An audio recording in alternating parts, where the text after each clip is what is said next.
নমস্কার, আমি তসমিনা। নমস্কার, আমি ইন্দ্রাণী। শুরু করছি বিয়ন্ড পলিটিক্স। ইরান যুদ্ধে ভারতের কূটনৈতিক পরাজয়, ব্যাকফুটে আমেরিকা, ট্রাম্প পেয়েছেন ভয়। কালকে একটা সিনেমা ব্যান নিয়ে কথা বলছিলে। হ্যাঁ, বলছিলাম তো, একটা ফিল্ম ব্যান করেছে মোদী সরকার। কিন্তু তারপর তো আর পুরো খবরটা বললে না। আরে কাল তো সময় শেষ হলো, চিন্তা করিস না, আজ বলবো। বলে ফেলো, কোন ফিল্ম, কেনই বা ব্যান করেছিল মোদী সরকার? The voice of Hind Rajab. 6 বছরের মেয়ে হিন্দ রাজাব। প্যালেস্টাইনে ইসরায়েলি আক্রমণে মৃত্যু হয়েছিল ছোট্ট বাচ্চাটির। মৃত্যুর আগে রেড ক্রিসেন্টের ভলেন্টিয়ারদের সঙ্গে তার ইমার্জেন্সি কলে কথা হয়। সেই কথোপকথনের ওপর ভিত্তি করেই এই ফিল্মটা। তা সেই ফিল্ম মোদী সরকার ব্যান করে দিল কেন? ইসরায়েলের সঙ্গে সম্পর্ক বজায় রাখতে। এই ফিল্মে ইসরায়েলের অত্যাচার আর অসহায় প্যালেস্টাইনের মানুষজনের বাস্তবটা তুলে ধরা হয়েছে। আর সেটাই নরেন্দ্র মোদী দেখতে দিতে চান না। না, যদি নেতানিয়াহু রাগ করেন তাহলে কি হবে? ওই জন্য ফিল্ম ব্যান। ওই জন্যই ইরান যুদ্ধে ভারতও চুপ। হ্যাঁ, ভারত কিছুই তো বলছে না। অন্যদিকে বড় কূটনৈতিক জয় হলো পাকিস্তানের। পাকিস্তানের কূটনৈতিক জয় কিভাবে? 5 দিনের জন্য আমেরিকা ইরানের কোনো সামরিক ঘাঁটি বা জ্বালানি ভান্ডারে আক্রমণ করবে না, জানিয়েছেন ট্রাম্প। আর তারপরেই চাঞ্চল্যকর রিপোর্ট। কি রিপোর্ট বলো তো? আমেরিকা ইরান যুদ্ধ থামাতে পেছনের দরজা দিয়ে কূটনৈতিক চাল দিয়েছে পাকিস্তান, তুরস্ক আর ইজিপ্ট। আর সেই খবর সামনে আসতেই মুখ পুড়েছে ভারতের। কূটনৈতিক জয় পাকিস্তানের আর মুখ পুড়ল ভারতের। ঠিক কি হয়েছে বলো তো? তুই এই খবরটা দেখ, তাহলেই বুঝবি আমি কি বলতে চাইছি।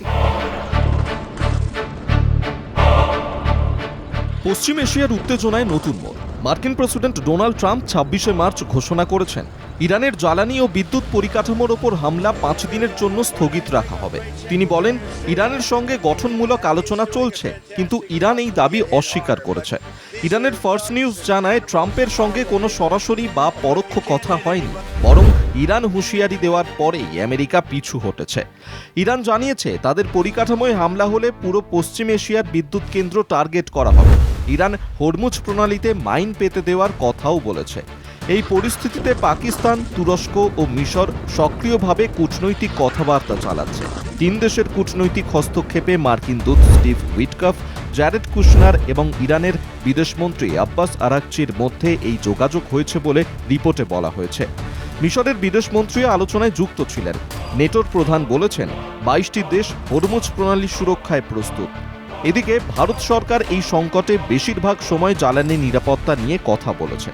প্রধানমন্ত্রী নরেন্দ্র মোদী সংসদে দীর্ঘ বক্তৃতা দিলেও যুদ্ধে ভারতের কূটনৈতিক ভূমিকা প্রায় ছিল না। বিদেশমন্ত্রী এস জয়শঙ্করও মূলত অর্থনৈতিক প্রভাব নিয়ে আলোচনা করেছেন। এই পরিস্থিতি ভারতের জন্য বড় ধাক্কা। গত 1 দশক ধরে মোদী সরকার পাকিস্তানকে আন্তর্জাতিকভাবে বিচ্ছিন্ন করার কথা বলেছে, কিন্তু বাস্তবে দেখা গেল বড় সংকটে আমেরিকা পাকিস্তানের ওপর বেশি আস্থা রাখছে। এতে প্রমাণ হয় ভারতের আইসোলেশন নীতি ব্যর্থ। এটি মোদীর ব্যক্তিগত ভাবমূর্তির জন্যও আঘাত। তিনি নিজেকে বিশ্ব নেতা ও বিশ্বগুরু হিসেবে তুলে ধরেছেন, কিন্তু এই বড় সংকটে ভারত কোথাও নেই, বরং পাকিস্তান মধ্যস্থতাকারী হিসেবে উঠে এসেছে। ভারতের কৌশলগত স্বাধীনতাও প্রশ্নের মুখে। ইরান থেকে তেল কেনা বন্ধ করা, আমেরিকার চাপ মেনে চলা, এসব সিদ্ধান্ত আন্তর্জাতিক ক্ষেত্রে ভারতের প্রভাব প্রশ্নের মুখে ফেলেছে। ইরানও এখন পাকিস্তান ও চীনের দিকে ঝুঁকছে। সবশেষে আমেরিকা ভারত সম্পর্কের আসল সত্যিটাও সামনে এসেছে। বড় বড় অনুষ্ঠান ও বন্ধুত্বের প্রদর্শনী থাকলেও সংকটের সময়ে আমেরিকা ভারতকে নয়, পাকিস্তানকেই ভরসা করছে। এই পুরো ঘটনাই দেখিয়ে দিল মোদী সরকারের বিদেশনীতি প্রচার ভিত্তিক কার্যকারিতা নেই বললেই চলে। মোদীর ব্যক্তিগত স্বার্থকে চরিতার্থ করতে গিয়ে বাস্তব কূটনীতিতে ভারত পিছিয়ে পড়ছে। ভারত শুধুই চুপ করে বসে থাকলো, কিছুই করলো না। না, ওই ইসরায়েলকে তুষ্ট করার খেলায় নামলো ভারত। তাই গাজা নিয়েও চুপ, ইরান নিয়েও চুপ। একেবারেই তাই। আর যুদ্ধ এখন একটা অদ্ভুত জায়গায় এসে পৌঁছেছে। মানে কি হয়েছে? আমেরিকা ইসরায়েলের সঙ্গে ইরানের যুদ্ধ এমন এক জায়গায় এসে দাঁড়িয়েছে যেখান থেকে ফেরার উপায় নেই। ঠিক কি বলতে চাইছো বলো তো? আমেরিকা যখন ঘোষণা করছে যে ইরানের ওপর 5 দিন কোনো হামলা হবে না, ইসরায়েল তখনও যুদ্ধ চালিয়ে যাচ্ছে। ইসরায়েল আর আমেরিকার কথাও শুনছে না। শোনার কথাও না। ইসরায়েল প্রথম থেকে নিজেদের মতো করে যুদ্ধ চালাচ্ছে। আমেরিকাকে ব্যবহার করছে ইসরায়েল। ট্রাম্প কি খানিক চাপে পড়েই পিছিয়ে গেলেন? ট্রাম্প দাবি করলেন ইরানের সঙ্গে ভালো আলোচনা হয়েছে, তাই আমেরিকা 5 দিন আক্রমণ করবে না ইরানে। কিন্তু ইরান সব অস্বীকার করেছে। কি বলেছে ইরান? ইরান বলেছে কোনো আলোচনার প্রশ্নই ওঠে না, কোনো আলোচনা হয়নি, চাপে পড়েই পিছু হটেছেন ট্রাম্প। ইরানের এত আত্মবিশ্বাস আর জেদ ভাবতেও অবাক লাগে। ইরানের ভৌগোলিক অবস্থান ইরানের আত্মবিশ্বাসের কারণ। তার উপর খামেনেইর মৃত্যু, খামেনেইর শাহাদাত ইরানের মানুষকে আমেরিকা আর ইসরায়েলের বিরুদ্ধে একজোট করেছে। আরো অনেক শীর্ষ নেতাকে তো হত্যা করেছে ইসরায়েল আর আমেরিকা। তার মধ্যে একজন নেতার মৃত্যু আমেরিকার ক্ষতি করেছে, আলী লারিজানি। লারিজানি পারমাণবিক চুক্তি বা সমঝোতা নিয়ে কথাবার্তা এগিয়েছিলেন আমেরিকার সঙ্গে। ইসরায়েল হঠাৎ তাকে হত্যা করায় ক্ষতি হয়েছে আমেরিকারই। আমাকে বলো তো, ঠিক কোন পরিস্থিতিতে এখন যুদ্ধ দাঁড়িয়ে আছে? যুদ্ধ একটা ক্রস রোডে দাঁড়িয়ে আছে, পরিস্থিতি ভালো নয়। এই দেখ, পশ্চিম এশিয়ার যুদ্ধ মার্কিন বিদেশনীতির এক স্পষ্ট ব্যর্থতার উদাহরণ। শুরু থেকেই যুক্তরাষ্ট্র ও ইসরায়েল ভেবেছিল দ্রুত ও পরিকল্পিত হামলা চালিয়ে ইরানকে দমিয়ে দেওয়া যাবে, কিন্তু বাস্তব অন্য কথা বলছে। ইরান ক্ষতিগ্রস্ত হলেও ভেঙে পড়েনি, বরং দিয়েগো গার্সিয়া আঘাতের চেষ্টা করে তারা দেখিয়েছে আমেরিকার যুদ্ধে জেতা এত সহজ নয়। সবচেয়ে বড় ব্যর্থতা হরমুজ প্রণালী নিয়ে। বিশ্বের প্রায় 20% তেল এই পথ দিয়ে যায়, তবুও যুক্তরাষ্ট্র এই ঝুঁকিকে গুরুত্ব দেয়নি। এখন ইরান কার্যত এই প্রণালীর নিয়ন্ত্রণ নিয়েছে।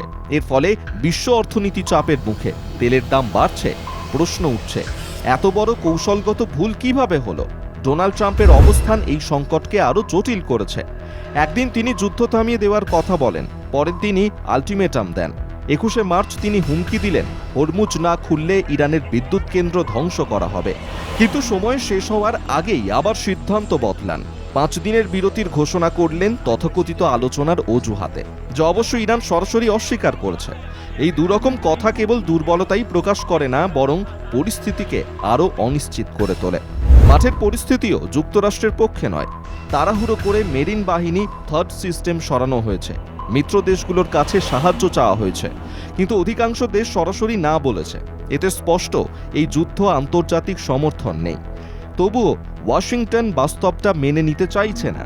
এখন খার্ক দ্বীপ দখলের পরিকল্পনা করা হচ্ছে, যা অত্যন্ত ঝুঁকিপূর্ণ। হরমুজে ঢোকা মানেই মাইন, ড্রোন, ছোট নৌকো ও সাবমেরিনের মৃত্যু ফাঁদে পা দেওয়া। মাত্র 5000 মেরিন দিয়ে এমন অভিযান প্রায় আত্মঘাতী হতে পারে। তবুও এই বিকল্প ভাবা হচ্ছে, কারণ যুক্তরাষ্ট্রের সামনে আর কোনো পরিষ্কার পথ নেই। এই যুদ্ধের নেপথ্যের রাজনীতিও উদ্বেগজনক। ট্রাম্প নিজেই বলেছেন, প্রতিরক্ষা সচিব পিট হেগসেথ প্রথম আক্রমণের প্রস্তাব দেন।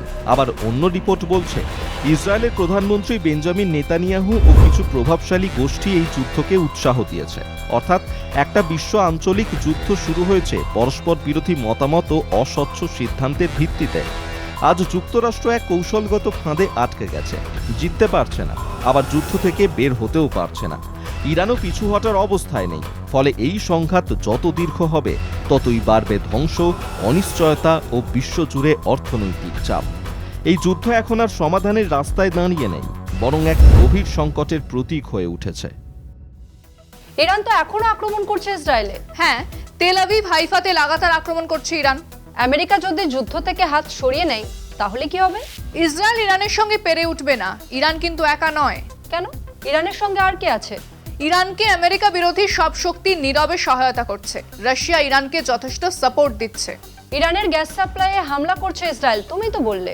বললাম তো, কিন্তু ইরান যে পাল্টা বিবৃতি দিয়েছে সেটা বলিনি। তাই কি বলেছে ইরান? ইসরায়েল আর গালফ দেশগুলোতে মার্কিন সংস্থা বা ইসরায়েলি সংস্থার যত তেল আর গ্যাসের ভান্ডার আছে তা আক্রমণ করবে ইরান। তবে ইসরায়েল একটা অন্য খেলায় নেমেছে। কোন খেলায় বলো তো? ফলস অ্যাটাক করছে আমেরিকা আর ইসরায়েল। ফলস অ্যাটাক মানে? আরব দেশগুলোতে বাহারিনে মিসাইল হানা হচ্ছে। প্রাথমিকভাবে মনে হচ্ছে হামলা ইরান করছে, কিন্তু পরে দেখা যাচ্ছে মিসাইল ছুড়ছে ইসরায়েল। কিন্তু এটা করার কারণ কি? ইরানের বিরুদ্ধে প্রতিবেশী দেশগুলোকে খেপিয়ে তোলা, সিম্পল। বুঝলাম, চলো শেষ করি। বিয়ন্ড পলিটিক্স আজকের মতো এই পর্যন্তই। দেখতে থাকুন কলকাতা টিভি, রাত 3, 7 দিন।